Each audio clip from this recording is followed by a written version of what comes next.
자, 여기는 정육이라고 했죠. 정육이. 기억을 해야 됩니다. 정육이. 얼마나 가했다? 10분간 가했다. 근데 중요한 게 있다고 그랬죠. 정육이는 전압이 얼마냐라고 하는 거예요. 전압이 얼마냐? 그리고 보통 정육이는 1배인데 60kV를 초과할 때는 1.1배가 된다라고 했죠. 그걸 기억하면 돼요. 자, 그런데 고압용이라고 이 문제는 단서를 달고 있어요. 고압용이다. 그러니까 이렇게 단서가 주어졌으면 얘는 어디에 적용해야 돼요? 60kV 구분한다 그랬죠? 어디에? 이하에 적용이 되는 거죠. 몇 배에 견뎌야 되죠? 그렇죠. 1배. 1배에 견뎌야 된다라고 하는 거 그걸 기억하면 돼요. 어렵지 않습니다. 그 다음 거 한번 볼까요? 역시 이 문제도 고압용이라고 하고 있죠. 고압용이다라고 하는 것을 기억해 줘야 돼요. SCR입니다. 그럼 SCR이라고 하는 것은 얘는 뭐죠? 전력용 반도체 소자죠. 어디에 쓰이는 겁니까? 얘는 정유기에 쓰입니다. 전력전자 소자예요. 정유기. SCR은 앞에서 전기기기에서 여러분들이 공부를 했다면 어떤 거였죠? 단일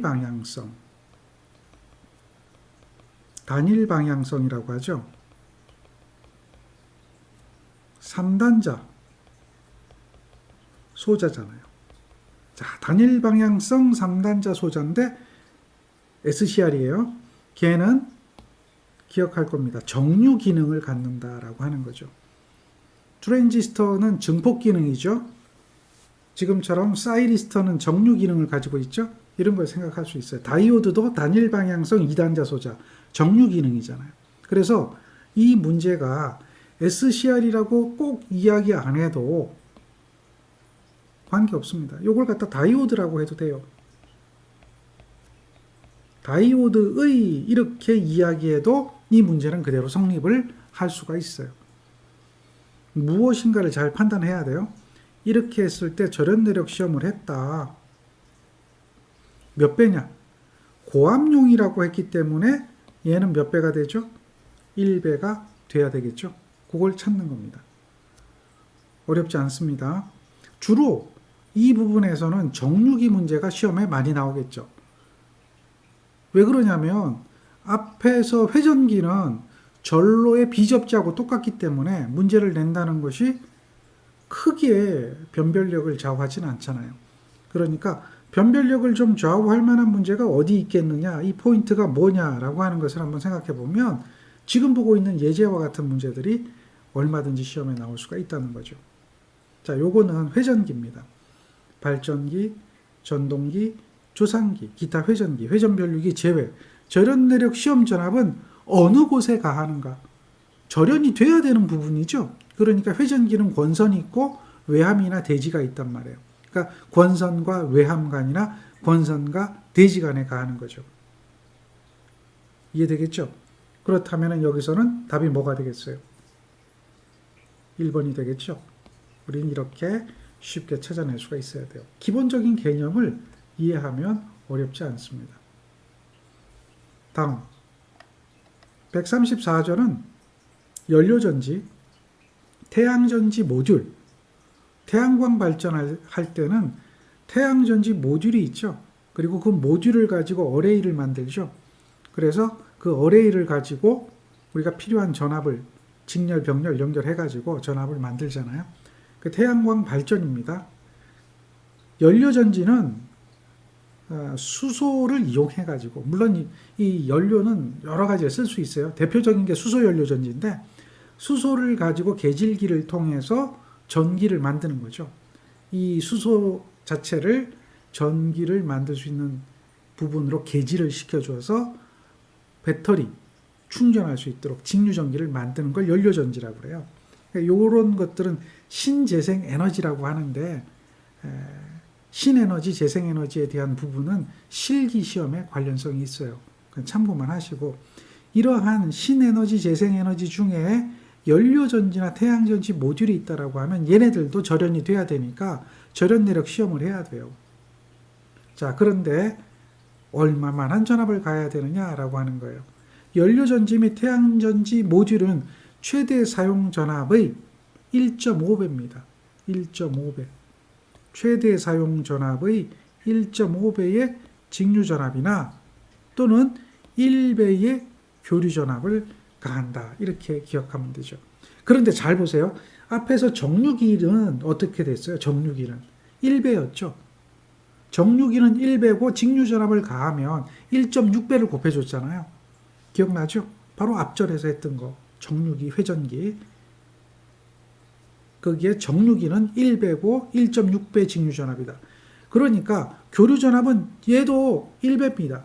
태양전지나 연료전지는 얘네들이 만들어내는 전기가 교류가 아니에요. 직류예요. 그래서 정류기처럼 생각을 해보면 1배예요. 정류기처럼 생각해보면 그대로 1배가 되는 걸 우리는 알 수가 있어요. 1배. 이해되죠? 그리고 나서 직류전압을 가할 때는 앞에서는 1.6배를 했듯이 얘는 어떻게 돼요? 이렇게 1.5배를 해주면 돼요. 근데 차이점이 있어요. 앞에서는 그렇죠. 그 전압에 교류 시험 전압에 1.6배였잖아요. 그 개념이에요. 결과는 똑같지만 왜냐하면 1배가 똑같기 때문에 그렇지만 얘는 그냥 1.5배예요. 그 차이가 있어요. 교류 시험 전압의 1.5배가 아니라 최대 사용 전압의 1.5배죠. 그러니까 그냥 1.5배죠. 그 차이가 있는데 결론을 보면 교류 시험 전압이 어차피 1배이기 때문에 똑같이 1 곱하기 1.5가 되든가 1 곱하기 1.6이 되든가 하는 것은 앞절에 정류기하고 큰 차이가 없다라고 하는 거죠. 얘가 1.5배가 이렇게 되어 있다라고 하는 정도만 참고해 주면 돼요. 따라서 예제를 한번 봅시다. 예제를 보면 뭐라고 이야기하고 있죠? 연료전지 및 태양전지 모듈에 절연 내력 시험을 했다. 자, 시험 전압은 얼마냐라고 했죠?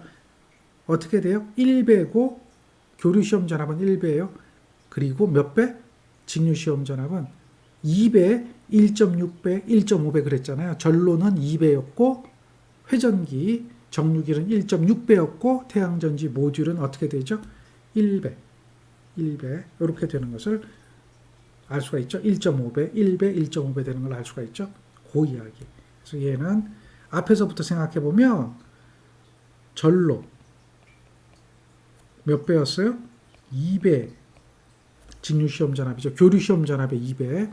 그 다음에 정류기, 회전기 몇 배? 1.6배. 그 다음에 여기 태양전지, 연료전지 얘는 몇 배? 1.5배. 이렇게 기억하면 돼요. 얘네들은 무슨 전압이에요? 전부? 얘네들은 전부 무슨 전압이에요? 직류전압이에요. 직류전압. 직류시험 전압. 그것을 기억하고 있으면 돼요. 직류전압이다라고 하는 그 개념. 어려운 얘기 아니죠? 예, 좋습니다. 중성선 다중접지 방식이에요. 23kV죠. 23kV의 중성선 다중접지 방식입니다. 자, 이때에 절연 내력 시험 전압은 얼마일까요? 몇 배 해주면 돼요? 다중접지 방식? 0.92배잖아요. 그렇죠. 그걸 생각하는 거예요. 그래서 0.92배를 그대로 적용해 줍니다. 0.92배. 이 전압이 되겠죠. 이것을 찾아낼 수가 있어요. 자, 요 내용이 같다라는 거죠. 요 내용이 앞에서 배웠던 거하고 전로에서 배웠던 거하고 똑같다. 그러니까 어렵지 않아요. 전로 기억하고요. 회전기, 정류기 기억하고요. 그 다음 뭐예요? 태양전지 모듈.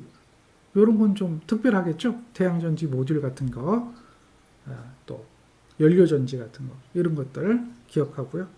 그러면 뭐 거의 다 기억하는 거죠. 복잡하게 외울 생각하지 마세요. 잘 정리하면 돼요. 자, 변압기가 있네요. 그리고 변압기 전로의 절연 내력 시험을 하는데요. 이때 잘 보세요. 주상 변압기 1차 탭 전압이 이렇게 많이 주어졌어요. 무슨 전압이죠? 최대 사용 전압이죠. 그래서 우리가 고려해야 되는 전압은 바로 무슨 전압이다? 이 전압이다.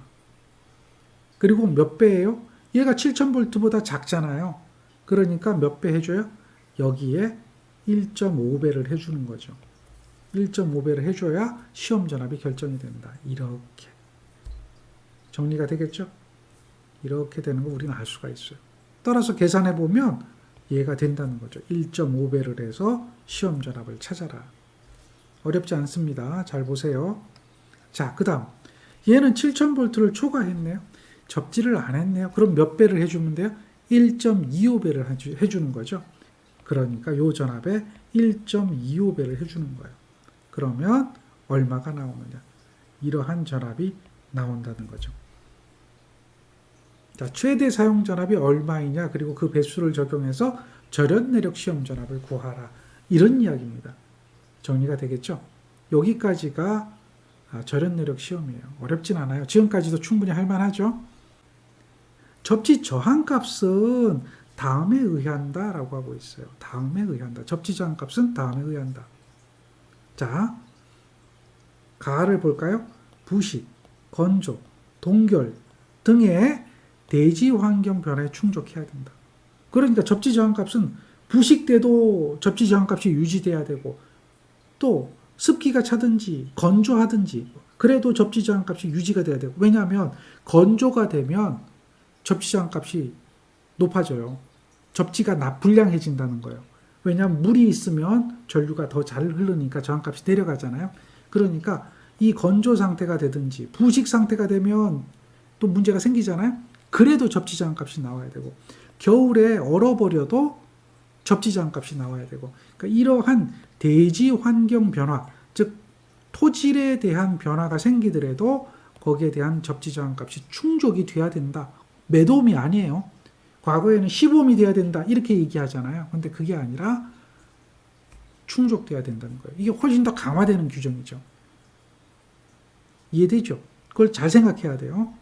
그 다음에 인체 감전 보호를 위한 값과 전기 설비의 기계적 요구에 의한 값을 만족해야 된다. 당연한 얘기하는 거예요. 그 당연한 이야기를 이해하고 있으면 돼요. 자, 참고하시고 요게 접지 시스템입니다. 여기에 이렇게 T라고 되어 있는 이 부분이 보이죠? 이 부분이 뭐냐면 얘는 접지극입니다. 접지극이에요. 보통 건축물을 지으면 접지봉 하나만 박는 게 아니라 접지를 우리는 어떤 형태로 하죠? 메쉬 형태로 하죠. 그물망 형태로 메쉬 형태로 해서 접지극을 만들어주고 그 접지극이 여기가 이제 접지극이 된 거죠. 극이 되었을 때 이렇게 접지 센터까지 접지 단자까지 접지 센터까지 이렇게 접지선으로 끌고 올라오죠. 자, 여기 단자에 물려져 있어요. 다 연결된 겁니다. 여기에 3번이라고 나와 있는 이 동그라미 3번은 뭘 얘기하냐면 접지 도체입니다. 접지 도체가 요 놈이에요. 자, 요거는 접지극입니다. 잘 보세요. 여기에 대한 설명은 요 위에 다 이렇게 나와 있어요. 그러니까 어려운 얘기 아닙니다. 참고해서 보세요. 그리고 이 접지극이 있고 B라고 되어 있는 이 부분이 있는데 얘가 접지 단자입니다. 접지 센터. 주 접지 단자예요. 이렇게 되어 있죠. 그러면 이제 우리가 기기가 있으면 그 기기를 접지를 해야 돼요. 기기가. 근데 접지되는 것들이 어떤 거냐면 요 M이라고 하는 거 있죠. M이라고 하는 게 있어요. 여기도 M이라고 하는 게 있죠. 여기도 M이라고 하는 게 있죠. 요런 M이라고 하는 것이 있어요. 얘가 뭐냐면 M은 얘가 기기입니다. 기기. 여기 지금 M에 대한 이야기는 안 나와 있죠. M은 기기입니다. 그래서 이런 기기가 있다면 기기를 요렇게 접지를 해요. 기기를 요렇게 접지를 해요. 어디다 하냐면 여기다 하죠. 여기다가. 그 다음 요것도 요렇게 접지를 해요. 여기 이 접지, 주 접지 단자에 접지를 해요. 그러면 요것은 다 같이 연결이 된 거죠. 이 M이 뭐냐면 기기다. 그럼 기기를 접지했다. 그럼 1번이라고 되어 있는 이 부분은 뭘 의미할까요? 여러분들이 앞에서 강조했던 P2선이라는 거죠. P2. 이것도 P2입니다. P2라는 것은 뭐죠? 자, 접지도체는 얘를 얘기하죠. 얘는 무슨 도체라고요? 접지선이 아니다. 우리가 과거법에는 얘도 접지선으로 봤거든요. 과거법에는. 근데 얘는 보호도체예요. 보호도체. 한국전기설비 규정은 얘를 뭐로 규정하고 있어요? PE, 얘를 보호도체로 이렇게 규정을 하고 있죠. 그 다음, 자, 여기에 잠깐 한번 살펴보면 이런 놈이 하나 있어요. 여기 P라고 하는 이런 관 모양을 해놓은 거예요. 이렇게 관 모양을 한 거예요. 근데 얘는 관이 맞아요. 관. 뭐 금속관이 됐던 뭐 가스관이 됐던 관이 된 거예요. 그럼 관도 접지를 해야 되겠죠. 그죠? 관도 접지를 해줘야 돼요. 관도 접지를 하는데 얘는 접지 단자고 이렇게 연결하는데 얘는 2번으로 규정을 하고 있어요. 2번. 이게 본딩 도체예요. 본딩 도체. 얘는 본딩 도체인데요. 보호 등전이 본딩 도체입니다. 보호 등전이.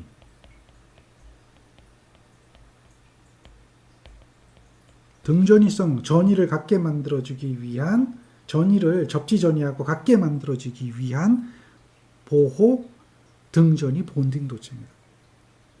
자, C라고 하는 게 있죠. C. 철골입니다. 철골. 철골도 등전이성을 얻어야 돼요. 철골도 등전이성을 얻어야 되는데 등전이성을 얻기 위해서 얘네들은 보호도체로 연결이 되어 있기 때문에 이것도 이렇게 연결할 수도 있어요. 이렇게 연결할 수도 있는데 얘를 여기다 연결할 수도 있어요. 4번. 이렇게 연결할 수 있어요. 직접 연결 안 했죠. 어쨌든 이것들도 등전이성을 얻기 위한 거예요. 그래서 얘네들은 뭐냐면 얘네들은 역시 보호 등전이 본딩 도체예요. 보호 등전이 본딩 도체인데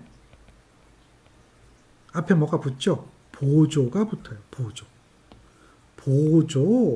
보호 등전이 본딩 도체다. 이렇게 이야기하는 거죠. 이해되겠죠? 자, 그리고 여기에 이제 10이라고 하는 게 있어요. 요 10이라고 하는 게 있는데 얘네들. 이 10이라고 하는 게 있는데 얘네들은 기타예요. 기타 기기. M이라고 하는 게 기기가 있었잖아요. 그럼 얘는 기타 기기가 된다는 이야기예요. 기타 기기도 접지를 해줘야 돼요. 요렇게 접지를 해줬죠. 다음에 얘도 요렇게 접지를 해줬죠. 근데 이거는 무슨 선이에요? 얘도 뭐하고 똑같다? 보호 등전이 본딩 도체입니다. 이해되겠죠? 이름을 그렇게 부르는 거예요. 보호 등전이 본딩 도체다. 정리가 되겠죠? 요 개념을, 이 접지에 대한 개념을 기억해야 됩니다. 그 다음 우리가 생각해 보는 게 접지도체 다음에 보호도체라고 하는 게 있어요. P2. 요거는 보호도체입니다. P2. 이 보호도체의 단면적은 자, 접지 시스템에 따라서 이야기를 하는데 보통 이제 이렇게 보면 돼요. 보호도체는. 어느 걸 좀 살펴봐야 되냐면 뒤에 나오는 얘기입니다. 요거 2장에 나오는 건데 203절이죠. 이게 접지 이야기는 이제 203절에서 자세하게 이야기를 할 텐데 이 부분을 이야기하는 거예요. 이 부분에 보면 여기 보면 선도체가 있죠. 요거는 선도체라고 불러요. 선도체.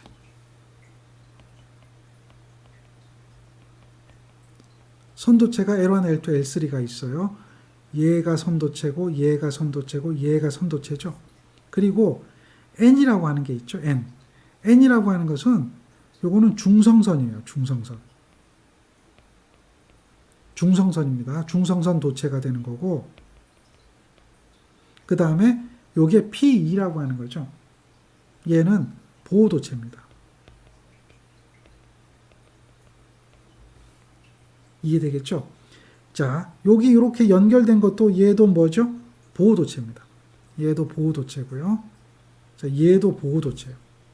중성선 도체고요. 기억하세요? 우리가 지금 굵기를 이야기하는 것은 무엇을 이야기하냐면 여기에 있는 이 보호도체, 이 보호도체들을 이야기하는 거죠.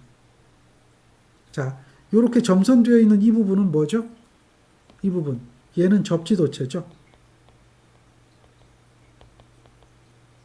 접지도체하고 보호도체 구분해야 돼요. 보호도체의 단면적을 이야기하는 거예요. 접지도체의 단면적은 지금 얘가 변압기라고 하면, 변압기 중성점 접지라고 하면 앞에서 이야기했을 때 굵기를 딱 정해줬잖아요. 그렇죠. 16. 딱 정해줬단 말이에요. 얘는 얼마다? 라고 규정을 해놨어요. 그런데 얘는, 이 보호도체는 여기에 있는 이 전선의 선도체의 굵기에 따라서 달라져요. 이 선도체가 얼마냐? 이거 겸할 수도 있어요. 지금 이놈은 중성선하고 보호도체를 분리해놨는데 중성선하고 보호도체를 겸할 수도 있어요. 그 이야기를 기억해야 됩니다. 다시 본론으로 돌아가 보면 이 보호도체에 대한 이야기가 나오죠. 이 내용을 잘 보세요. 보호도체는 최소 단면적은 표에 의하는 거예요. 다음 표에 의하는데 잘 보세요. 이게 보호도체에 대한 최소 단면적이에요. 어떻게 이야기하고 있죠? 요걸 보세요. 상도체라고 했죠? 상도체. 조금 전에 보여드린 L1, L2, L3가 상도체예요. 상도체 단면적이 얼마냐? 16보다 작죠. 그래서 얘는 16 이하. 이 경우를 얘기하죠. 그 다음에 16에서 얼마예요? 16보다 크니까 여기서 16보다 크니까 초과라고 해야 되겠죠. 그 다음에 35 이하. 그 다음 요거는 뭐죠? 35 초과가 되겠죠. 35보다 큰 거니까. 이해되죠? 그래서 얘는 35 초과.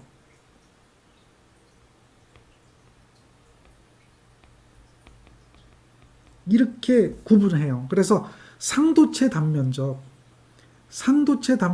얼마냐, 얘네들이 얼마냐에 따라 가지고 보호도체 단면적이 결정이 됩니다.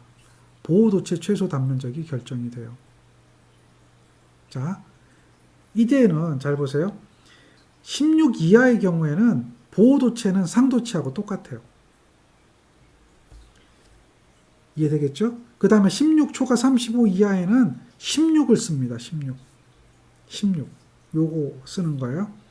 그 다음에 35를 초과하는 경우가 된다라고 하면 35를 초과하는 경우가 된다면 이 단면적의 절반이에요. 절반이라는 얘기는 만약에 얘가 50이라고 가정했다면 여기가 25가 된다는 얘기죠. 그렇게 절반을 써라는 얘기죠. 그것이 상도체하고 보호도체 재질이 같은 경우예요. 이거는 어떻게 됐다? 재질이 같은 경우. 이렇게 될 때는 이렇게 되는 거죠. 이렇게 될 때는 같은 재질, 동일 재질입니다. 이때는 이렇게 이야기가 되는 겁니다. 이해되겠죠? 자, 요 개념을 기억하세요. 기호는 이런 기호를 나타내요. 요 점 찍힌 거, 동그랗게 점 찍힌 거는 중성선이나 중간도체를 이야기하고요. 요 짝대기 마이너스처럼 돼 있죠. 그거는 보호도체를 의미하는 거예요. 그리고 이거 두 가지를 한꺼번에 찍어 놓으면 PN, 보호도체하고 중성선을 겸하는 거예요. 자, 접지에 관한 지금까지 예제입니다. 접지공사 시에 접지극은 지하 몇 cm 이상의 깊이에 매설하는가? 답이 딱 나와야 되겠죠. 75cm 이상의 깊이에 매설한다. 철주로부터는 1m 이격하고 자 철조 밑면으로 갈 때는 30cm 이상 이격해라. 이런 이야기도 기억할 겁니다. 그 다음 거 볼까요? 이거 잘 보세요. 수용장소의 인입구 부분에 금속재 수도 관로가 있어요. 그러면 추가 접지할 수 있다고 그랬죠. 그때에 이 수도 관로가 대지하고의 전기저항 값이 몇 옴일 때 3옴 이하가 될 때, 철골도 마찬가지죠. 3옴 이하가 될 때 무슨 접지를 할 수 있다? 추가 접지를 할 수 있다. 그러니까 인입구 접지에 대한 추가 접지예요. 중성점 접지. 그러니까 변압기 2차측 중성점 접지. 요 변압기 2차측 중성점 접지에 대한 추가 접지를 할 수 있는 거죠. 그 내용을 잘 기억하세요. 자, 추가 접지할 수 있다. 3옴입니다. 자, 그 다음 요 관연도 문제 아니에요. 문제가 출제되지 않았죠. 근데 이런 문제가 나올 수 있어요. 자, 저압 수용 장소에서 TNCS 방식을 쓴다라고 했죠. 이때에 중성선 겸용 보호도체 PN의 단면적은 구리도체의 경우에 얼마냐라고 했죠. 구리도체 10이잖아요. 자, 이게 구리도체 말고요. 알루미늄 도체가 될 수도 있죠. 알루미늄 도체로 하면 얼마죠? 알루미늄 도체. 얼마가 되겠어요? 16이죠. 네, 그 이야기를 하는 거예요. 자, 충분히 출제될 수 있는 것들이에요. 그 다음, 중성점 접지공사예요. 중성점 접지공사. 왜 일선 지락전류죠? 150이죠. I에 해당되는 것은 무엇인가? 일선 지락전류입니다. 고압측 또는 특고압측 전로의 일선 지락전류의 암페어 수다.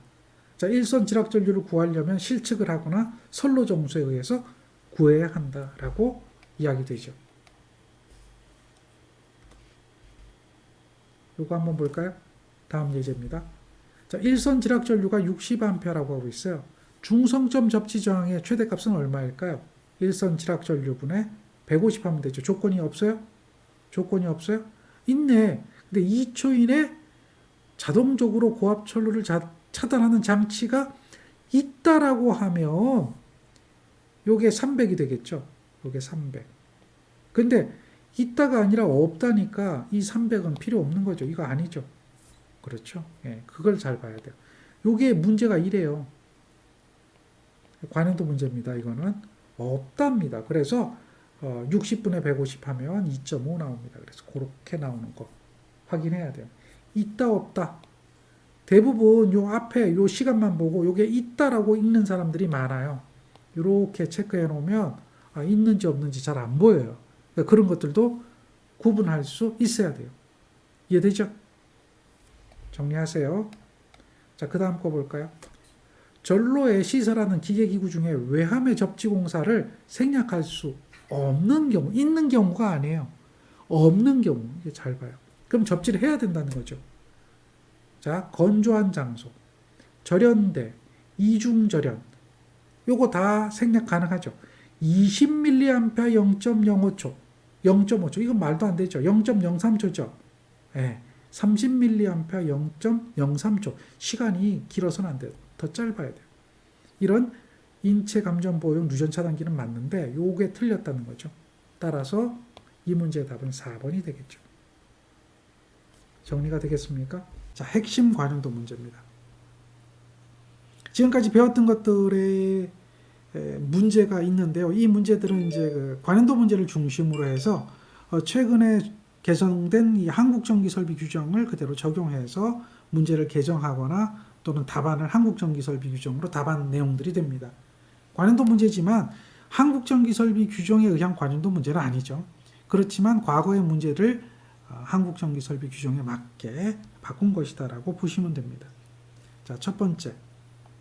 한 수용장소의 인입구에서 분기하여 지지물을 거치지 아니하고 다른 수용장소의 인입구에 이르는 부분을 무엇이라고 하는가? 이 부분 기억나죠? 연접인입선이라고 하는 거 기억하실 겁니다. 자, 이거는 전기설비 기술 기준입니다. 3조에 정의되어 있습니다. 두 번째, 관등회로라고 하는 것은 무엇일까요? 라고 하죠. 설명드렸죠? 방전등용 안전기로부터 방전광까지의 전로다. 이해되죠? 자, 규정 112 용어의 정의에서 나옵니다. 용어에 대한 이야기고요. 지중관로에 대한 이야기입니다. 이것도 관련도 문제로 있었죠. 자, 한국전기설비 규정에도 그대로 나와 있습니다. 적용 범위의 지중관로에 대한 이야기가 나오는데요. 지중관로라고 하는 것은 지중전선로, 지중약전류전선로, 지중광섬유 케이블선로, 지중에 시설하는 수관 및 가스관 이와 유사한 것들 및 이들의 부속하는 지중함 등을 말한다라고 용어에서 정의하고 있어요. 기억나죠? 예. 정리해야 됩니다. 다음 네 번째 문제. 자, 요거는 기술 기준에 나온 얘기입니다. 전력계통의 운영에 관한 지시를 하는 곳, 급전소라고 하죠. 급전사령실 이렇게 이야기하죠. 발전소는 전기를 만드는 곳, 변전소는 변성하는 곳, 개폐소는 당연히 말 그대로 개폐하는 곳이 되겠죠. 참고하시고요. 그 다음 전압의 범위입니다. 이 문제는 출제되진 않았고 개정해서 새롭게 만든 거죠. 고압 교류 전압의 범위. 여기서 고압이라고 규정하고 있어요. 고압 교류 전압의 범위는 어떻게 될까요? 라고 묻습니다. 딱 나와야 되겠죠. 저압은 1000V 이하가 되잖아요. 그러니까 1000V는 저압이죠. 1000V는 저압이죠. 그래서 1000V보다 커야 되고 7000V까지가 되겠죠. 그게 교류 고압의 범위가 됩니다.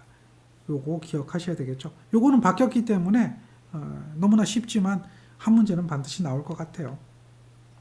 자, 그 다음 절연 원칙입니다. 절연.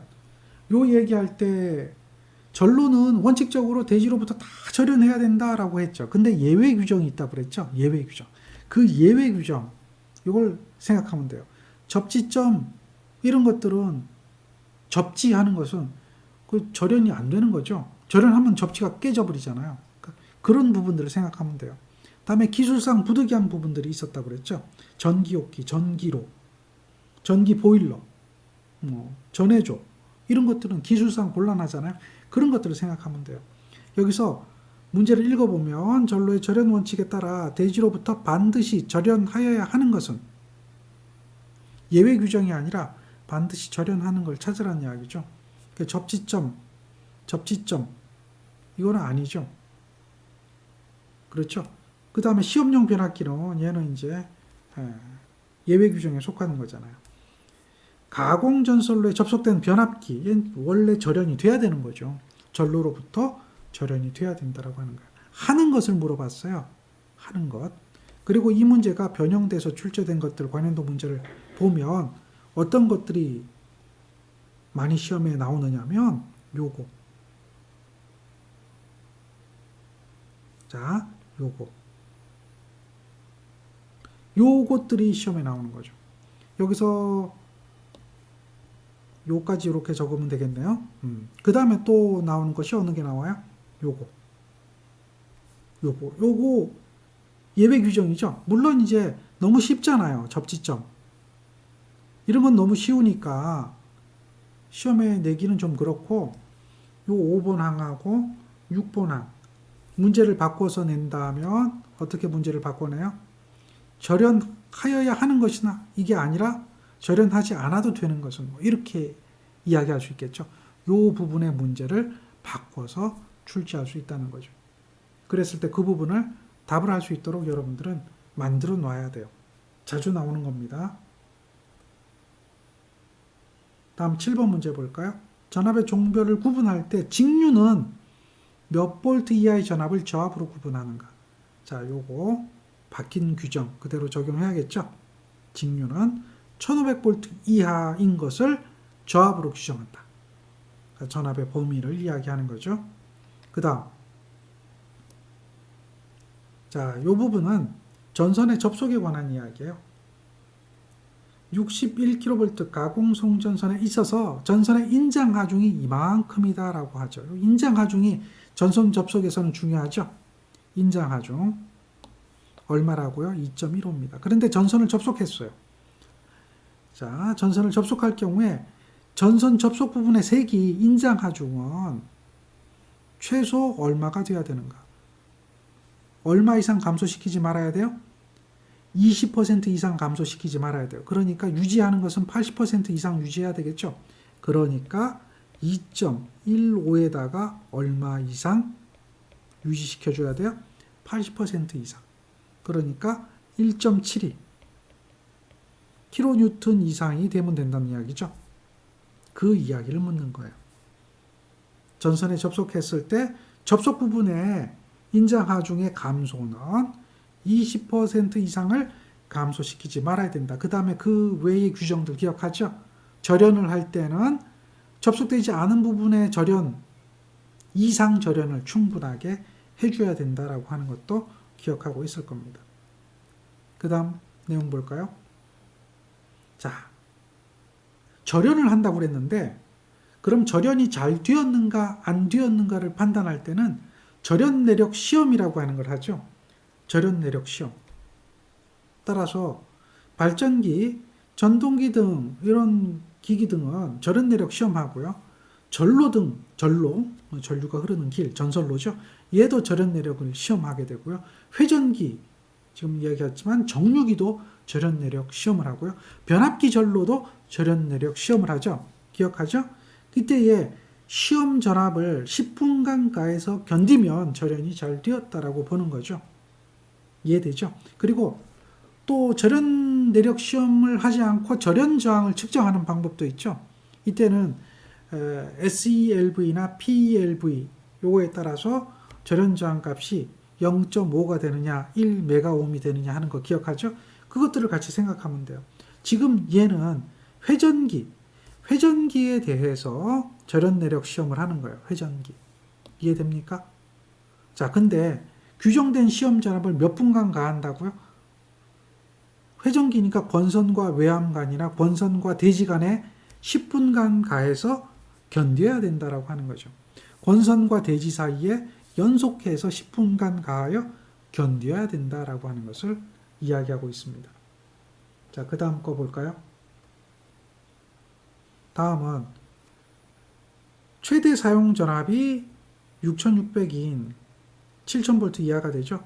삼상 유도 전동기 권선과 대지 사이에 절연 내력 시험을 했어요. 시험 전압이 얼마가 돼야 될까요? 이렇게 물어요.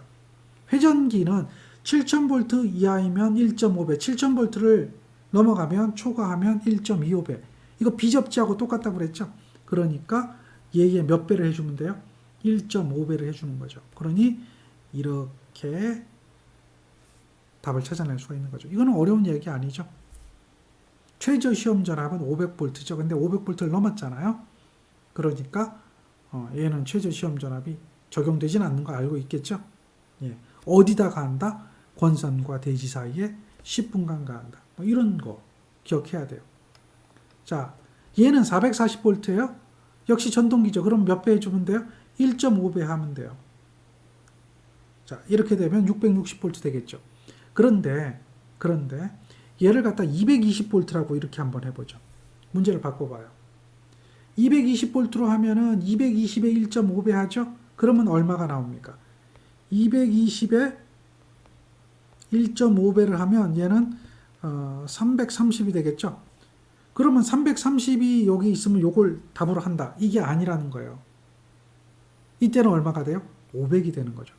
만약에 문제를 바꿔서 220으로 바꿨다면 그때는 답이 500이 된다는 얘기예요. 왜? 최저 시험 전압이 500이니까 500 이하는 답이 될 수가 없는 거죠. 500 이하는 답이 될 수가 없는 거죠. 얘는 무조건 500 이하는 답이 될 수가 없어요. 이해되죠? 예, 그런 것들 생각하면 돼요. 1.5배, 1.25배. 자, 지금은 7000V 이하죠. 7000V. 적용이 되는 거죠. 그래서 1.5배. 회전기입니다. 회전기. 전동기라고 했기 때문에 회전기가 되는 거죠. 그런 것들을 잘 판단해야지 문제를 풀 수가 있는 겁니다. 그냥 하면 안 돼요. 문제를 잘 판단해야 돼요. 무조건 외워서도 안 되고 개념을 알고 있어야 문제를 쉽게 풀고 접근할 수가 있어요. 자, 요 이야기 기억하죠? 요 이야기 기억하라고 했습니다. 자, 그 문제인데요. 요 문제가 하나 더 있네요. 얘는 최대 사용 전압이니까 요것이 되겠죠? 그리고 중성점 비접지식 전로라고 했습니다. 접지가 아니죠. 비접지식 전로입니다. 특호압 측에 대한 절연 내력 시험 전압은 얼마일까요? 7000V를 넘어가는 비접지니까 1.25배를 해주면 되겠죠. 기억해야 돼요. 1.25배. 따라서 요 값이 나오는 걸 확인할 수가 있죠. 자, 1.25배 적용하는 겁니다. 비접지라고 했기 때문에. 만약에 접지다라고 하면 또 틀려지죠. 접지다라고 하면 또 틀려져요. 직접 접지 이런 경우도 틀려지죠. 그래서 접지 방식이 무엇인가도 잘 봐야 돼요. 우리는 이 접지 방식이 중요한 겁니다. 이 절연 내력 시험, 절로에 대한 절연 내력 시험은 접지 방식이 중요합니다. 자, 지금 여기 한번 보세요. 이렇게 돼 있어요. 161이에요. 근데 절연 내력 시험 한대요. 얘는 변압기의 절연 내력 시험이네요. 자, 접지시켜서는 안 되는 것은 무엇이냐라고 하는 거죠. 접지시켜서는 안 되는 거. 그러니까 어디하고 어디 사이에 절연 내력 시험을 하느냐 이런 이야기죠. 이해됩니까? 그런데 시험되는 권선의 중성점 단자, 또 다른 권선의 임의의 1단자, 철심 및 외함 이런 것들은 접지를 시켜야 되죠. 이해되죠? 그런데 시험되는 권선의 중성점 단자 이외 임의의 단자, 이 얘기는 뭐예요? 살아있는 단자를 접지시켜라 이런 이야기가 되잖아요. 그럼 말이 안 맞는 거죠. 그러니까 어디에 하느냐 그 내용을 기억해야 돼요. 여기 보면 시험되는 권선의 중성점 단자를 접지시키는 거예요. 이외의 단자가 아니에요. 그 다음에 다른 권선 임의의 1단자, 이거는 이제 권선이 2개 있는 경우에만 해당되는 거예요. 다른 권선이 2개 이상 있는 경우. 그 다음 철심 및 외함을 접지하는 거죠. 이해되겠죠? 네, 그런 거예요. 또 시험되는 권선의 중성점 단자 이외의 임의의 1단자, 여기에 시험 전압을 가해서 10분간 견뎌야 된다. 그래서 그 내용을 묻는 겁니다. 요거는 어렵지 않아요. 외에는 접지를 해줘야 된다. 문제는 안 되는 것 이렇게 물어요. 정리하시고, 중성점 직접 접지식입니다. 직접 접지식이에요. 161입니다. 161. 자, 이때에 절연 내력 시험 전압은 몇 볼트일까요? 라고 하죠. 직접 접지식입니다. 그러면 161이면 어디에 속할까요? 물론 이제 이렇게 표로 외워도 되지만 표 말고 여러분한테 요걸 기억하라고 했었죠. 161, 170 요 사이가 되겠죠. 직접 접지식 요거죠. 161이죠. 몇 배가 돼요? 직접 접지식. 접지식하고 직접 접지식하고 다르죠. 그림으로 기억하라고 그랬잖아요. 0. 몇 배? 72배. 161이니까. 전압에 나누는 범위를 기억하는 게 좋다 그랬죠. 요 7000볼트로 나누는 것은 왜 7000볼트로 나눠요? 저압하고 고압하고 특고압의 전압에 나누는 범위잖아요. 그렇죠? 고압과 특고압의 경계니까. 그 다음에 요 25kV로 나눈다 그랬죠? 25kV로 나누는 것은 229, 22.9, 그 등급을 이야기하는 거고요. 66kV 등급으로 나누기 위해서는 60으로 나누고 154 등급으로 나누기 위해서는 170이나 160으로 나눠요. 160으로 나누는 것도 많아요. 뒤로 가다 보면 나올 거예요. 전설로 부분에서 배울 때. 그때 한번 다시 보시고 170이나 160으로 나눠요. 지금 이 절연 내력 시험은 170으로 나눴죠. 그 전압을 나누는 범위를 생각하고 배수를 기억하고 있어라. 이걸 강조해 드렸어요. 그걸 생각하시면 돼요. 그래서 지금은 0.72배잖아요. 0.72배. 따라서 여기에는 0.72배를 해주면 되겠죠. 161에 0.72배를 해주면 돼요. 그러면 전압이 얼마가 나올까요? 계산기 눌러보면 되겠네요. 뭐 그 정도는 충분히 확인할 수가 있겠죠. 0.72배를 찾는 게 굉장히 중요하죠. 예. 다음 거 한번 볼까요? 요거는 이제 변압기잖아요. 자, 여기에 이제 절연 내력 시험을 하게 되죠. 근데 여기에 연결되어 있는 거 실험하는 거네요. 시험하는 것은 뭘 시험하고 있어요? 변압기를 시험하는 게 아니라 요걸 시험하죠. M이라고 되어 있네요. 자, 문제를 읽어보세요. 두 개의 단상 변압기가 있는데 그림과 같이 연결했어요. 6600V의 고압 전동기. 그러니까 요거는 뭐라고요? 고압 전동기죠. 이 고압 전동기에 이 시험 전압을 가하는 거죠. 얘는 전압이 6600V용 고압 전동기입니다. 이해되겠죠? 6600V의 전압을 만들려고 요 전압이 200V잖아요. 여기에 낮은 전압을 가하는 거예요. 낮은 전압. 0에서 200V 사이의 전압을 가해서 요 사이의 전압을 요 시험 전압을 만들어 주는 거죠. 요 사이의 전압을 시험 전압. 이 전압을 가해서 전압을 승합해 가지고 시험 전압을 만들어 주는 거예요. 근데 시험 전압을 얼마를 가해야 되느냐라고 물어보면 얘가 고압 전동기 회전기잖아요. 회전기인데 7000V 이하니까 몇 배를 해줘요? 1.5배를 해주는 거죠. 그러니 시험 전압이 얼마가 나와야 되냐면 9900V가 나와야 돼요. 9900V 계산해 보니까요. 이해되죠? 그러면 여기 전압이 9900V면 여기는 2분의 9900이 돼야 되겠죠. 여기도 2분의 9900이 돼야 돼요. 왜 그런지 아시죠? 직렬로 연결되어 있기 때문에 그래요. 직렬. 어떻게 직렬 연결되어 있어요? 여기가 이렇게 직렬로 연결되어 있잖아요. 그러니까 이 전압하고 이 전압이 합쳐서 9900이 되면 되죠. 그랬을 때에 여기에 가해야 되는 전압이 얼마냐 이걸 계산해보라는 얘기예요. 2분의 9900이니까 가해야 되는 전압을 계산하려면 권수비가 이만큼이잖아요. 권수비 알고 있죠? 그러면 이 전압을 권수비로 나눠주면 여기 전압이 나와요. 그러니까 여기 전압은 2분의 9900 이걸 권수비로 나눠주면 되겠죠? 권수비로 나눠주면 돼요. 나누기 권수비가 얼마입니까? 자, 요거 2차 전압이 여기 1차 측처럼 보이지만 이게 2차 전압이고 이게 1차 전압이잖아요. 1차, 2차에 대한 변압기를 바꾼 거 아니에요? 그렇죠. 변압기를 바꾼 거예요. 그러니까 권수비는 얼마입니까? 권수비 A는 200분의 6000이 권수비죠. 요게 1차 전압이에요. 요게 2차 전압이고. 자, 따라서 권수비가 얼마가 나오냐면 30이 나와요. 30. 그러니까 얘를 30으로 나눠주는 거죠. 이게 전압이 되는 거죠. 따라서 요거 계산해 보면 얼마 나오냐면 요런 형태가 되겠죠. 165V. 여기에 165V가 나옵니다.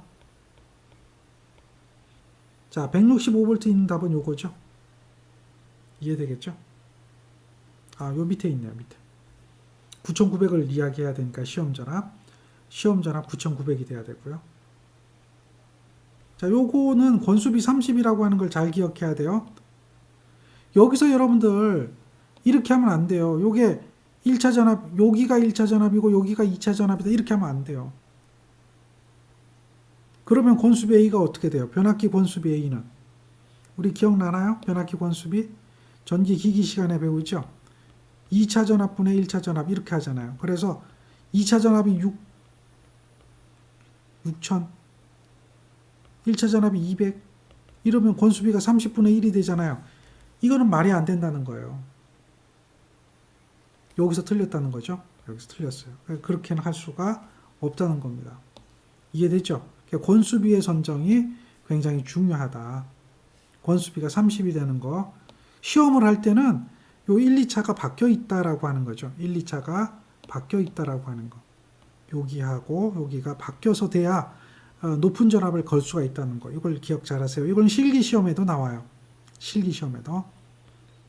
2차 전압이 200이고 1차 전압이 6000. 그래서 권수비는 2분의 30, 2분의 60 해서 30이 나온다. 변압기 권수비다. 라고 하는 것을 잘 기억해 줘야 돼요. 어렵진 않죠? 자, 우리가 여기서 보는 것은 이 고압 전동기에 대한 개념, 이걸 잘 기억해 줘야 되는 겁니다. 그리고 요거 계산하는 거죠. 권수비로 나눠주는 거. 당연하죠? 2차 전압은 1차 전압을 권수비로 나눠주는 겁니다. 여기가 2차니까요. 자, 이거를, 그런데 이제 1차와 2차에서 권수비를 30분의 1로 한다라고 하면 권수비를 30분의 1로 한다라고 하면 그때도 뭐 풀어도 답은 같게 나와요. 이거를 권수비를 예를 들어서 이제 한번 보는 거예요. 예를 들어서 이게 맞는 건데 이제 잘못 풀지만 답은 같은 경우를 한번 생각해 보면 어떤 경우냐면 권수비 A가 이렇게 되는 경우죠.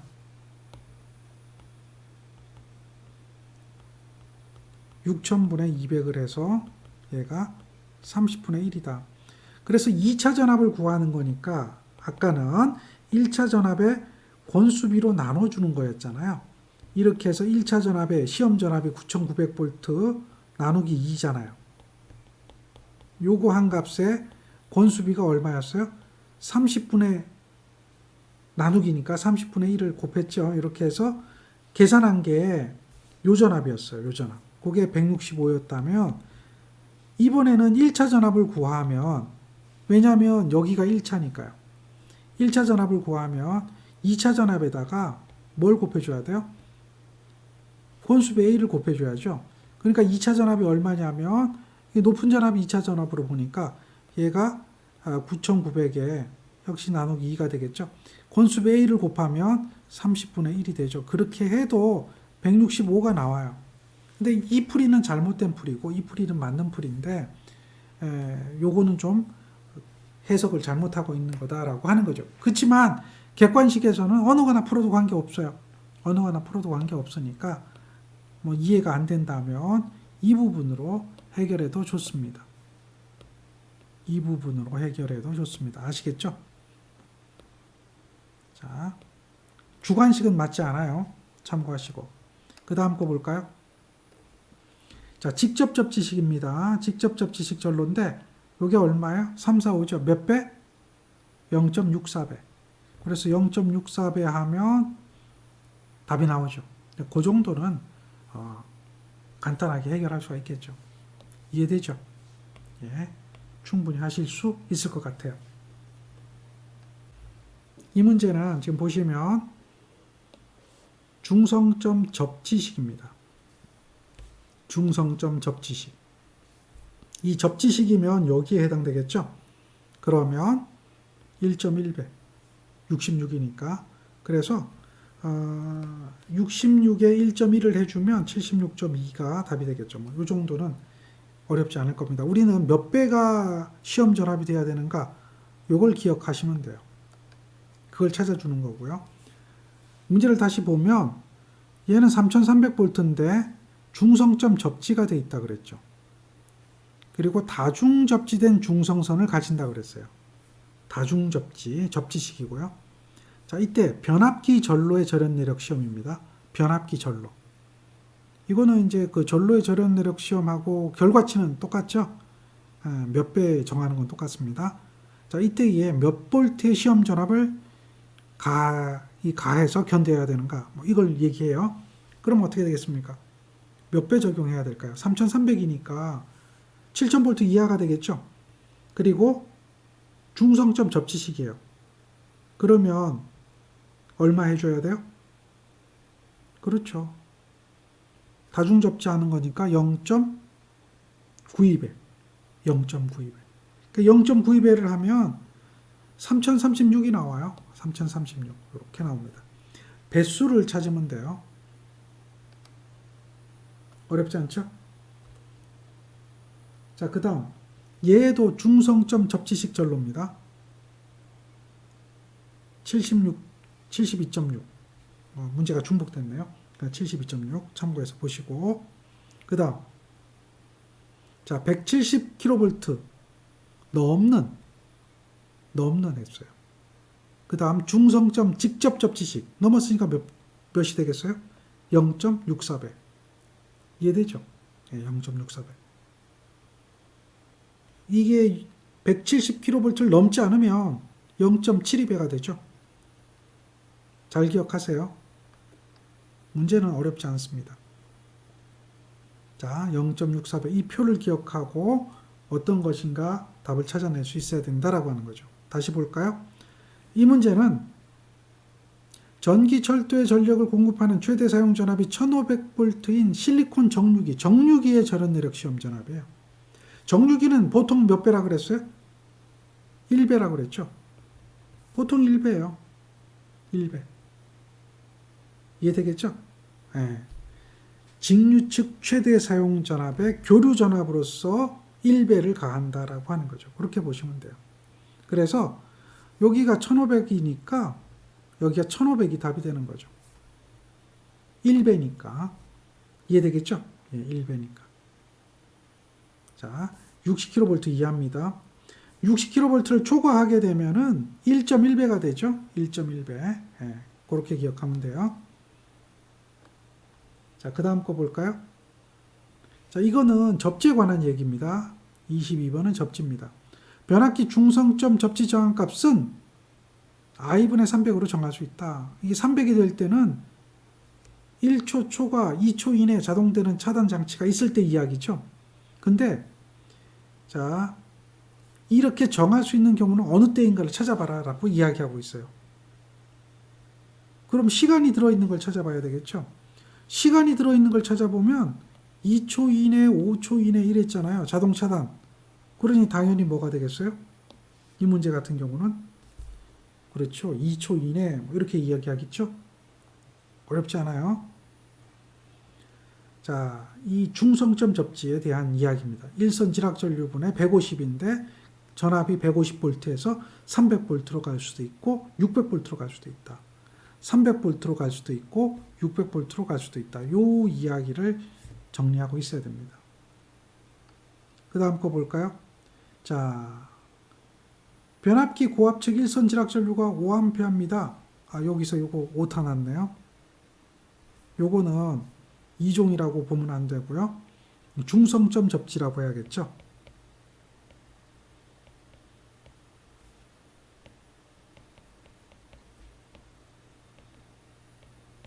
이렇게 봐야 되겠죠. 중성점 접지 저항값의 최대값은 얼마인가? 그러면 일선 지락 전류분의 얼마? 150. 이렇게 해야 되겠죠. 따라서 계산해 보면 얼마 나올까요? 일선 지락 전류분의 150 하니까 35옴 나오죠. 자, 중성점 접지 저항값을 구하는 겁니다. 그 다음 접지도체에 관한 이야기인데요. 접지도체는 사람이 닿을 우려가 있으므로 접지도체는 합성 수시간 또는 이와 동등 이상의 절연 효력을 가지는 몰드로 덮어야 된다. 어떻게 되느냐? 2m 기억하죠? 다음에 75cm 이상 기억하죠? 자, 그거 이야기하는 겁니다. 접지극은 75cm 이상 지표면 하에다가 묻어야 된다. 그리고 접지선은 2m 이상 몰드로 덮어야 되겠죠? 자, 그 이야기 하는 겁니다. 어렵지 않아요. 그 다음 거 볼까요? 지중해 매설되고 있는 대지와 전기 저항이 최대 몇 오hm 이하의 값을 유지하고 있는 금속재 수도관로는 접지극으로 사용할 수 있는가? 몇 ohm이라고 그랬죠? 3ohm이라고 그랬죠. 3ohm. 자, 2ohm이 되는 경우도 있다 그랬죠? 그때는 이제 굵기가 가늘어져서 지름이 75mm 미만이 되면 75mm 미만이 되면 5m 이내에 분기해야 되는데 5m를 넘어가면 그때는 저항값이 얼마가 돼야 된다? 2ohm 이하가 돼야 된다. 그렇죠? 5m 이상을 넘을 때는 2ohm 이상이 돼야 된다. 요런 이야기. 기억나죠? 자, 요거 수도관에 대한 접지. 다음 문제 볼까요? 자, 수도관. 지중해 매설된 금속재 수도관로는 각종 접지공사의 접지극으로 사용할 수 있다. 자, 법규상 접지극으로 사용할 수 없는 것은 어느 것이냐? 이렇게 물어봤죠. 자, 2ohm, 3ohm입니다. 자, 그런데 내경이 90이고 2ohm이죠. 이거는 뭐 크게 문제될 것 같진 않아요. 그런데 잘 보세요. 내경이 75mm인데 저항이 3ohm이에요. 맞아요? 다음. 내경이 90인데 분기해서 8m가 됐어요. 3ohm입니다. 내경이 75에서 분기해서 3m인데 3ohm이 됐어요. 자, 여기서 잠깐 살펴볼 게 있어요. 자, 5m를 넘어가면 2ohm이 맞죠. 5m를 넘어가면 2ohm이 돼야 되죠. 이 분기를 하는 거죠. 분기. 그러면 내경이 90에서 분기하니까 실제 분기는 몇 밀인지 안 주어졌죠. 이해되죠? 분기한 안찌름이 얼마냐예요. 분기한 안찌름. 분기한 안찌름이 몰라요. 그러니까 이거는 당연히 모르기 때문에 2옴으로 보는 게 맞는 거죠. 5m 넘지 않으면 3옴이 되는 거예요. 이게 5m 안 넘었잖아요. 그러면 3옴이 되는 거죠. 3옴은 다 맞는 거죠. 그러니 여기서 가장 적합하지 않은 것, 사용할 수 없는 것 이렇게 본다면 어느 것이 답이 되겠어요? 3번이 답이 되겠죠. 그런 내용들을 정리하고 있어야 돼요. 다음 접지에 대한 이야기죠. TNCS가 뭔지 기억하죠? 자, TNCS 기억해야 돼요. 요게 L1, L2, L3잖아요. 기억나죠? 그럼 여기서 전원측이 있어요. 전원측이 있어요. 전원측이 있으면 전원측에서 이렇게 보면 전원선이 있고 전원측이 접지가 되죠. 여기가 L1, L2, L3가 될 거고요. 여기가 접지가 되게 되면 이거 T 이렇게 얘기하는 거죠. 그 다음에 CS라고 하는데요. 자, TNC하고 TNS를 이렇게 두 가지를 겸하게 되죠. 그래서 요거는 PE가 되는 거고 여기 N이 되는 거고 여기는 PEN이 되는 거죠. 노출 도전성 부분이 있다라고 하면 노출 도전성 부분을 이렇게 접속하는 경우가 있겠고요. 얘는 이렇게 접속하는 경우가 있겠죠. TNCS죠. 물론 이제 전력선은 이렇게 오게 되고 이거는 전력선이야. L1, L2, L3 이렇게 오게 되겠죠. 이건 전원이죠. 중성선이 필요하면 중성선도 들어오게 되는 거죠. 여기도 L1, L2, L3 중성선은 어디서 들어와요? P2에서 들어오는 게 아니라 여기서 들어와야 되겠죠. 이런 형태로 되겠죠. 자, 이런 형태로 되어질 때 이것을 뭐라고 하는 거야? T, N 방식의 C하고 S가 되어 있죠. 이해되죠? 그리고 요거는 우리는 보호도체라고 하는 거 기억해야 돼요. 보호도체. 자, 이때에 중성선 겸용 보호도체는 PEN이라고 하는 거죠. PEN은 고정전기 설비에서만 사용할 수 있고 그 단면적은 얼마인가라고 물어요. 구리일 때는 10, 알루미늄일 때는 16이라고 했죠. 이 보호도체, PEN 도체는 구리일 때는 얼마예요? 10 스퀘어가 되는 거죠. 그 다음에 알루미늄일 때는 어떻게 된다? 알루미늄. 얘는 16 스퀘어 밀리미터 제곱이 되는 거죠. 접지 방식에 대한 개념을 알고 있고 이러한 것들을 알고 있어야 돼요. 기본적인 이야기입니다. PEN 도체입니다. 어디에 쓴다는 얘기요? 고정전기 설비에만 사용한다는 것도 기억해야겠죠. 정리해 주시고 다음 거 볼까요? 접지도체는 사람이 접촉할 우려가 있는 곳에 시설하는 경우 합성 수지관 또는 이와 동등 이상의 절연 효과와 강도를 가지는 몰드로 덮어야 된다. 이 얘기 기억하죠? 예, 이 얘기 기억합니다. 그 다음 접지도체는 철조 기타 금속재에 따라서 시설하는 경우 접지극을 그 금속재로부터 지중해서 몇 cm 이상 이격시켜야 되는가? 1m 이상 이격해야 되겠죠. 자, 계속 똑같은 이야기 기억해야 돼요. 접지공사의 접지극으로 사용되는 수도관의 접지저항값은 최대 3옴이죠. 자, 가늘게 분기하면 5m 기준으로 해가지고 75mm 기억하죠? 2옴, 3옴 구분해야 됩니다.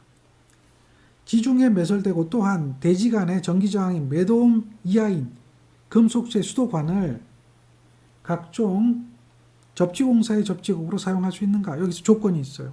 원래는 3옴이잖아요. 그런데 분기점으로부터 6m라고 그랬어요. 그리고 분기한 게 75mm 이하죠.